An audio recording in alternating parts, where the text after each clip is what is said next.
ರೂಪಲಿ ಗೌರಿ ಗಂಗೆ ಬಣ್ಣ ಬಣ್ಣದ ಚಿಟ್ಟೆ ಹಂಗೆ ನೋಡೋಕೆ ಸಾಲಾಗಿಲ್ಲ ಎರಡು ಕಣ್ಣು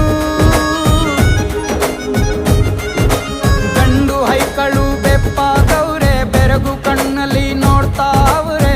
ದಾವಣಿಲೆ ಬೀಸುತ್ತಾರೆ ಹೆಣ್ಣೈಕಳು ರೊಟ್ಟಿ ಊಟ ಉಣ್ಣಂಗಿಲ್ಲ ಹಬ್ಬದೂಟ ತಳ್ಳಂಗಿಲ್ಲ ನೆಂಟ ಜಗಳ ಆಡಂಗಿಲ್ಲ ನಮ್ಮ ಊರಲ್ಲಿ